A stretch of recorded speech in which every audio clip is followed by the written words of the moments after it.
Kijana mdogo tu mwenye umri wa miaka 23. Kijana huyu anaitwa Michael. Ni kijana ambaye alikuwa ni mcha Mungu. Kwa kifupi, Michael alikuwa ameokoka. Kiukweli aliiva kiimani, aliiva sana katika wokovu, na yote aliyoyafanya kiukweli yaliwavutia watu wengi, yaliwavutia wachungaji, yakawavutia hata waumini wengine, kwa sababu ni nadra sana kwa vijana kama Michael kuzama kwenye dini kiasi kile. Hicho ni moja kati ya kitu ambacho kilifanya Michael kupendwa sana na watu pale kanisani, hususani wachungaji. Kila mtu alitamani pia kuwa karibu na Michael, kwa sababu ni kijana ambaye alionyesha yuko vizuri kiimani kweli kweli. Na Michael kanisani alikuwa kiongozi wa kwaya, tena kwaya ya vijana, kwa sababu kanisa lilimwamini na kwaya pia ikamwamini Michael. Kiukweli Michael alikuwa ni mfano wa kuigwa. Kila mtu alipendezwa na Michael. Siku moja Michael anasema kwamba yeye na kwaya yake ya vijana walipata mwaliko kwenye kanisa fulani, wakakutane na vijana wa kanisa lile waweze kubadilishana mawazo ya hapa na pale kuhusiana na neno la Mungu. Kiukweli Michael aliondoka na kwaya yake hadi huko kanisani, wakakutana na vijana wengine, wakaanza kubadilishana mawazo. Lakini katika kundi lile lingine, Michael anasema alibahatika kukutana na binti fulani ambaye huyo ndiye walikuwa wakibadilishana mawazo, wakipiana maneno kadha wa kadha kuhusiana na kumjua Mungu. Michael anasimulia kwa kusema kwamba alizungumza na mwanamke yule takribani dakika 15. Aliona hali ya tofauti kabisa kwa yule mwanamke. Mwanamke alianza kutokwa na machozi kwa sababu maneno aliyokuwa akiyatoa Michael yalikuwa ni maneno mazito yenye kuuchoma moyo wake. Mwanamke huyu akaanza kumwelezea Michael. Anasema kwamba katika kusali kwake hata siku moja hajawahi kutana na maneno ambayo yangeweza kuuponya moyo wake, kwa sababu moyo wake umevunjika vipande vipande. Yote hii kutokana na maisha aliyoyapitia. Hivyo anamshukuru sana Michael kwa kumpa maneno mazuri ya Mungu ambayo yalirudisha matumaini mapya kwa mwanamke huyu. Hapo ndipo urafiki wa Michael na huyu mwanamke ulianza. Wakawa ni marafiki wa karibu kweli kweli, na hiyo ikapelekea mpaka mwanamke huyu kuhama kanisa lile na kuhamia kanisa lililokuwa akisali Michael. Kiukweli akawa ni rafiki yake mzuri, rafiki yake wa karibu. Muda wote wanapigiana simu, wanashauriana habari mbalimbali za Mungu. Lakini kadri ya siku zilivyozidi kwenda, Michael akaamini labda huyu ndiye mwanamke ambaye amekuja kwenye maisha yangu. Huyu ndio mke mwema nilionyeshwa na Mungu. Hayo ni mawazo ambayo aliyapata Michael. Uhusiano wa urafiki Michael na mwanamke huyu ukabadilika.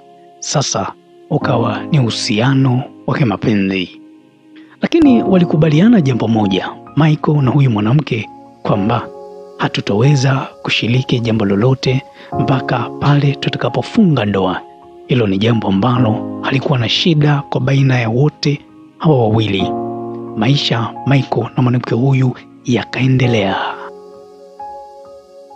Michael anaendelea kusimulia, anasema kwamba siku moja mwanamke huyu alimpigia simu, akamwomba Michael aende nyumbani kwake mara moja, kuna kazi anaomba amsaidie. Kwa sababu tayari Michael na mwanamke huyu wamechukua wapenzi, hilo kwake halikuwa na shida. Hilo kwake Michael wala halikuwa na utata wowote. Michael moja kwa moja akaenda hadi nyumbani kwa mwanamke yule.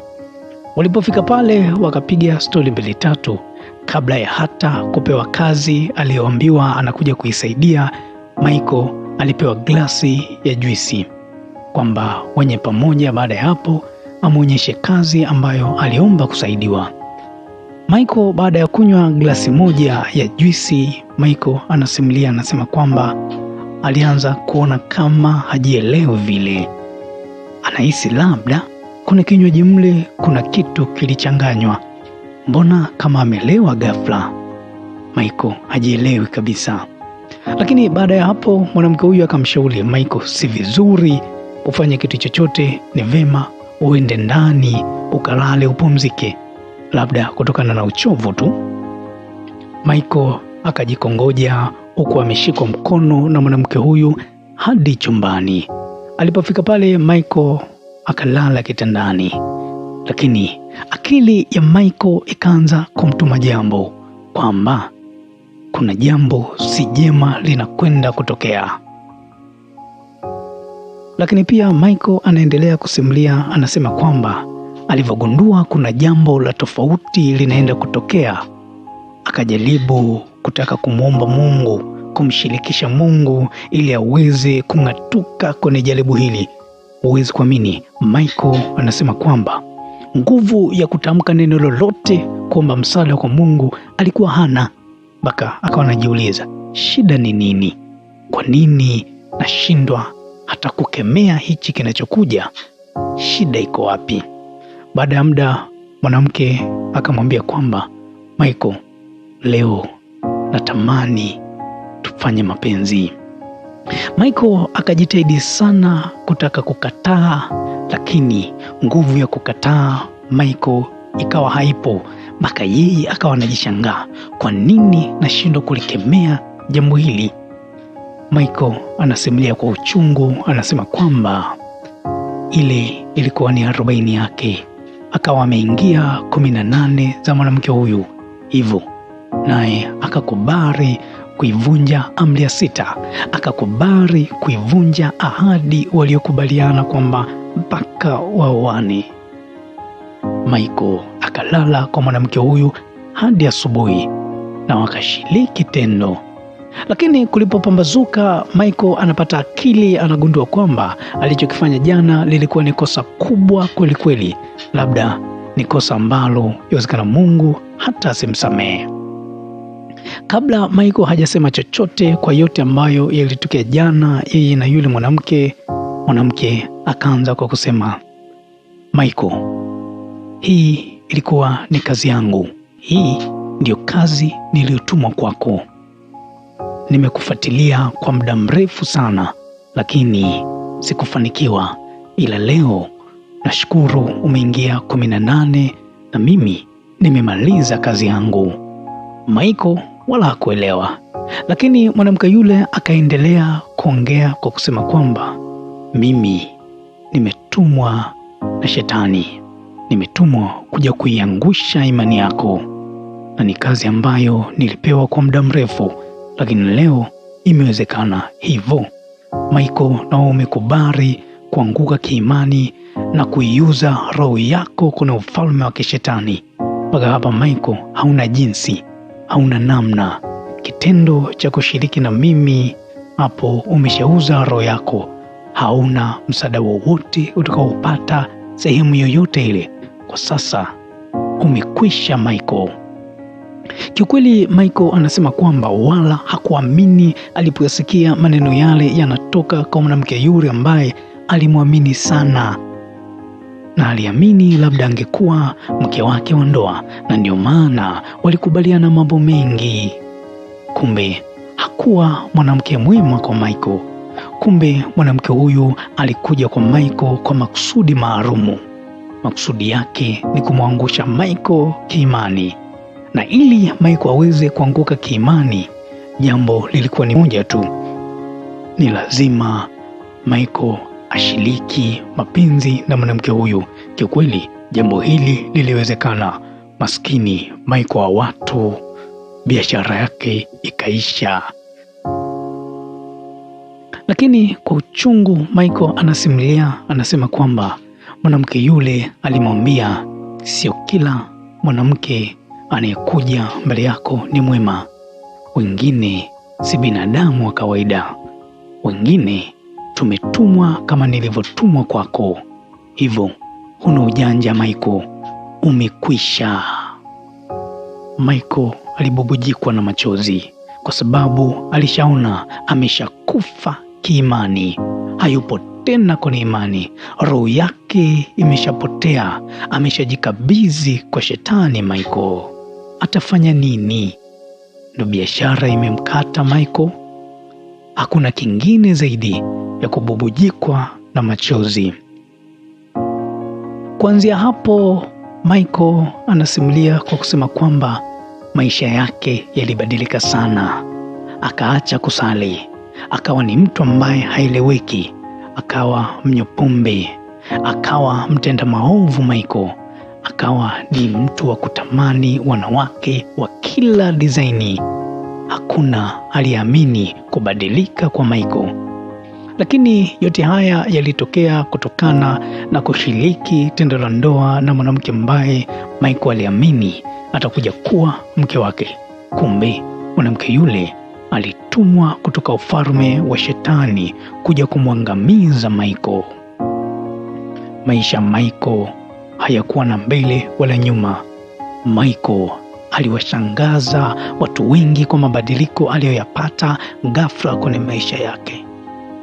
Nimeamua leo kukuletea kisa hichi kinachomhusisha Michael alianguka kiimani, kwa sababu mambo haya vijana wengi tunakutana nayo kwenye maisha yetu, tunayapitia na yamkini wala hatufahamu chanzo ni nini ama sababu iko wapi, kwa nini maisha yetu yamekuwa hayaeleweki.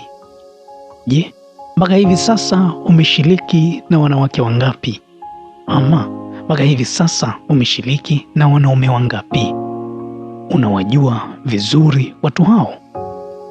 Je, unafahamu kwamba ni watu waliotumwa na shetani kukuangusha kwenye maisha yako, au ufahamu? Basi huu ndio ukweli, na ukweli huu utazame kwenye kisa hichi cha Michael. Alianguka kiimani kwa sababu ya tendo. Hivyo ni lazima leo uwe makini sana kwenye maisha yako. Sio kila mwanamke unayekutana naye unamtamani na kwenda kulala naye. Sio kila mwanaume unayekutana naye unamtamani na kwenda kulala naye. Wengine wamekuja kwako kwa kazi maalumu. Wengine wamekuja kwako kuivuruga ndoto yako, kuyaharibu maisha yako. Kuwa makini sana sana kwa kila mtu utakayekutana naye, awe mwanamke au mwanaume. Na kabla ya yote, muulize Mungu, je, huyu ni nani kwenye maisha yangu amekuja? Jaribu kunifungulia nimuone mwanamke huyu ni nani. Sema na Mungu, mshirikishe Mungu. Sio kila mwanamke mzuri unayemwona barabarani anakufaa. Wengine watakuja kwako kwa kazi maalumu. Sio kila mwanaume unayemwona mtaani anafaa kuwa mumeo. Wengine wamekuja kwako kwa kazi maalumu, wametumwa. Asante, na imani kupitia kisa hichi utakuwa umejifunza kitu. Tukutane kwa wakati mwingine.